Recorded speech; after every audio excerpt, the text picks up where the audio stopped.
Puji Tuhan, saudara kekasih dalam Tuhan, kita akan membaca, saudaraku, di dalam Injil Matius pasal 23, saudara, ayat 25 sampai yang ke-28. Injil Matius 23, ayat 25 sampai ayat yang ke-28. Celakalah kamu, hai ahli-ahli Taurat dan orang-orang Farisi. Hai kamu orang-orang munafik,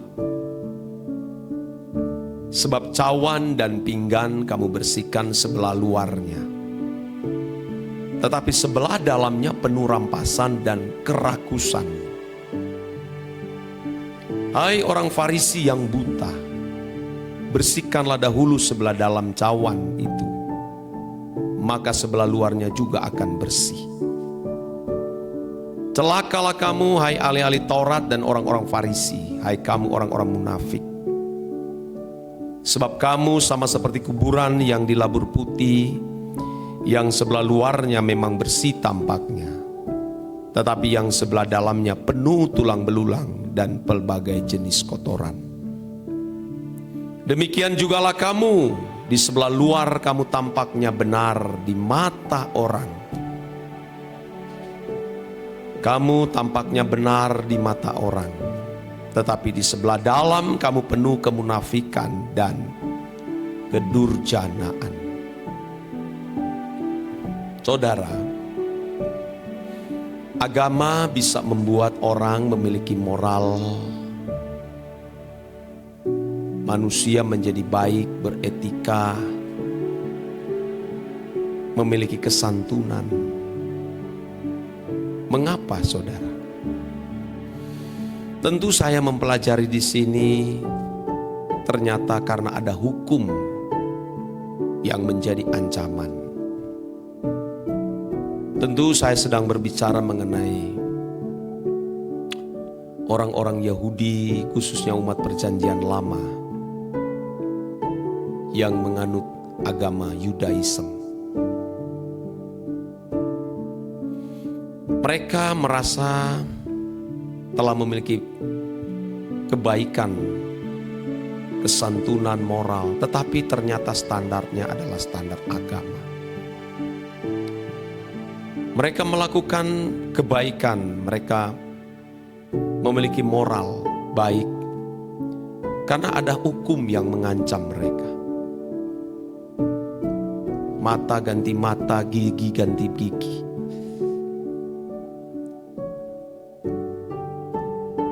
Berbeda, saudara, dalam konteks umat perjanjian baru. Umat perjanjian baru tidak ada hukum-hukum tertulis seperti yang dimiliki oleh orang Yahudi, khususnya mereka yang beragama Yudaism. Hukum kita itu hukum kasih. Karena dari semua hukum yang tertulis dalam Dekalog, itu hanya tertuang di dalam hukum kasih. Dan tentu berisi, kasihlah Tuhan Allahmu dengan segenap hati, kekuatan akal budi dan jiwa. Dan hukum yang sama dengan itu adalah kasihilah sesamamu manusia.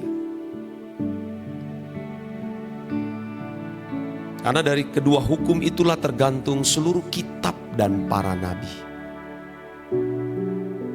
Jadi orang Kristen tidak ada hukum yang tertulis. Yang ada adalah hukum kasih. Tuhan itu adalah hukum kita. Dan Tuhan Yesus tentu meneropong orang-orang beragama, khususnya Yudaism pada waktu itu. Para ahli Taurat dan orang-orang Farisi ini orang beragama, bukan orang tidak beragama.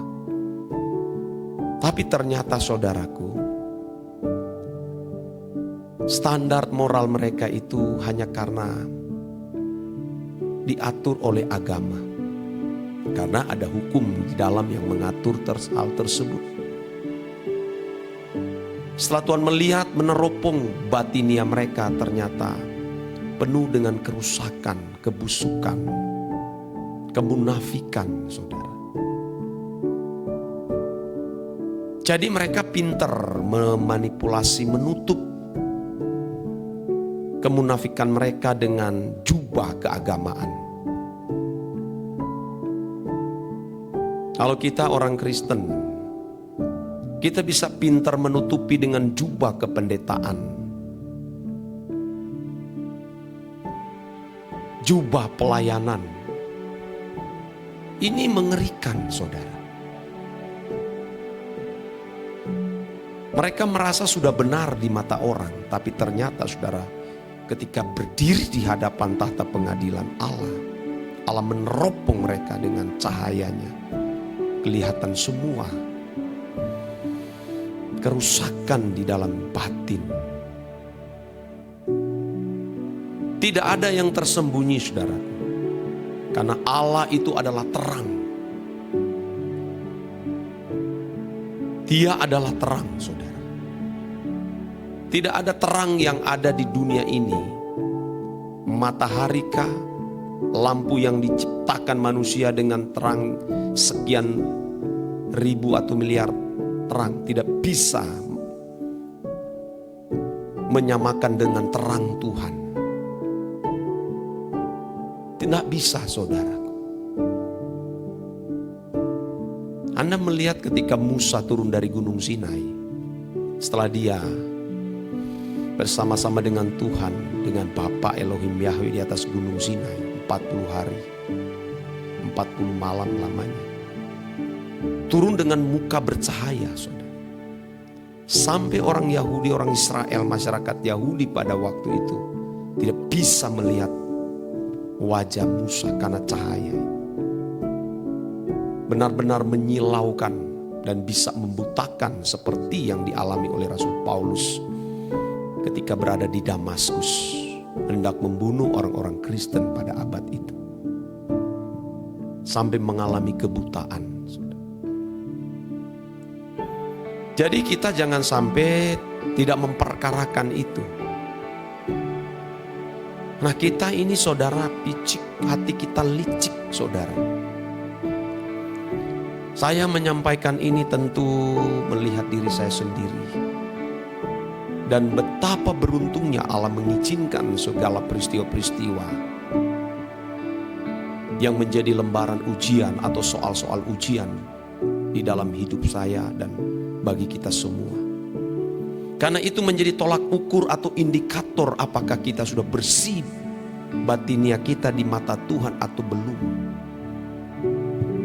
Maka Tuhan izinkan soal-soal ujian untuk menguji batin manusia. Dihadirkanlah orang yang menyakiti kita, apa reaksi kita. Itu sebenarnya soal ujian. Aku ternyata masih lemah di sini. Waduh, ternyata aku masih suka membenci. Aku ternyata masih suka membalas. Ketika orang menyerang kita di media sosial, apa reaksi kita? Kan kelihatan, wah ternyata aku masih kurang di sini. Kalau Allah tidak mengizinkan semua itu terjadi dalam kehidupan kita, tidak ada soal-soal ujian, kita tidak tahu apakah batin kita sudah bersih di mata Tuhan atau belum. Dari mulut kotor saja keluar dari lidah mulut ini, sudah ketahuan, berarti hati kita belum bersih. Ketika orang menyerang kita, kita simpan dendam. Tahu, waduh ini betapa rusaknya batinia ini. Tapi kalau sudah terlanjur dibungkus dengan sistem keagamaan, mereka tidak bisa melihat, saudaraku. Dan potensi menjadi sombong itu besar sekali, saudara. Dan itu kelicikan kuasa gelap. Dan Tuhan Yesus bisa meneropong itu kepada orang yang berjubah agama Yahudi. Apalagi kita, saudara, orang yang berjubah agama Kristen. Tuhan bisa meneropong dan bisa melihat dengan terangnya. Dia bisa center. Ini. Itu sebabnya dibutuhkan kerendahan hati, datang di hadapan Tuhan dan berkata, Tuhan, Masihkah ada dosa yang tersembunyi di dalam batinku? Yeremia pasal 17 ayat 9 sampai 10 dikatakan, betapa liciknya hati, lebih licik daripada segala sesuatu. Hatinya sudah membatu. Siapakah yang dapat mengetahuinya? Enggak ada orang yang bisa mengetahui hati manusia kecuali orang itu dan Tuhan. Bahkan juga orang itu pun kadang tidak tahu, karena dibutakan dengan jubah keagamaan, jubah pelayanan, saudara. Saya pelayan, saya tahu, saudara.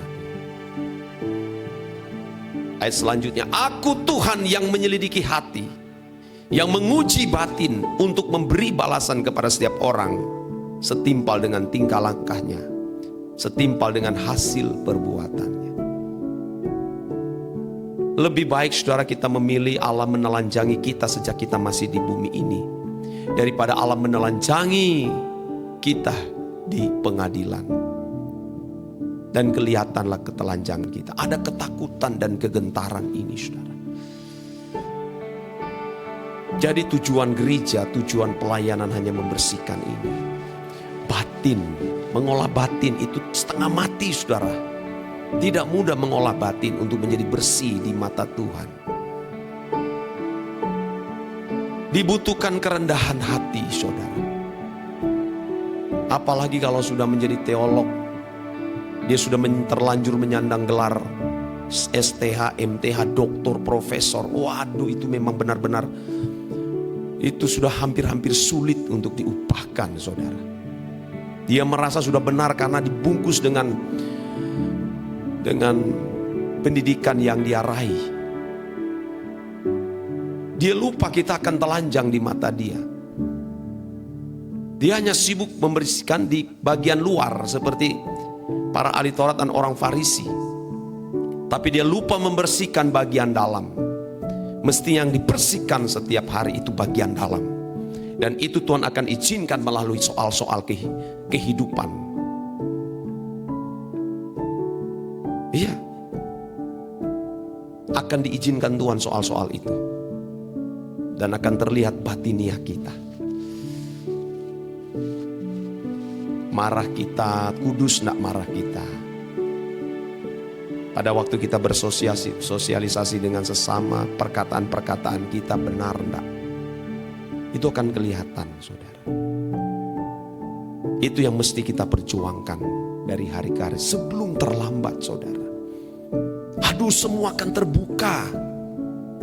Kita tidak bisa bersandiwara, saudara, di mata Tuhan. Di zaman itu hanya Tuhan Yesus yang bisa melihat. Tidak ada satu nabi pun yang bisa melihat kelakuan orang-orang Yahudi, khususnya mereka yang beragama Yudaism. Zaman itu ahli Taurat dan orang Farisi, orang Saduki. Tuhan Yesus bisa meneropong. Pada waktu dia mengenakan tubuh daging seperti kita ini, dia bisa melihat. Maka dia mengatakan, kamu keturunan ular beludak. Ada ular-ular dalam dirimu yang kamu tidak sadari. Yang tanpa sadar itu akan mematuk, mencelakai. Ada ular berbisa, saudara. Berubah, saudara sekalian, sama-sama dengan saya juga begitu. Saudara, orang akan mencium itu, saudara. Apakah kita seperti para ahli Taurat orang Farisi itu yang tidak bertobat, yang hanya sibuk membersihkan penampilan luar, tapi dia gagal memperbaiki bagian dalam. Ayo, kita masih punya kesempatan untuk berubah. Sebenarnya ada satu ayat ya yang bisa saya bacakan kepada saudara sekalian ya. Itu Wahyu pasal berapa itu? Allah menguji ya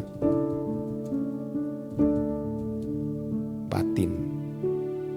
Wahyu pasal 2 ayat 23. Dan anak-anaknya akan kumatikan, dan semua jemaat akan mengetahui bahwa akulah yang menguji batin dan hati orang, dan bahwa aku akan membalaskan kepadamu setiap orang menurut perbuatannya.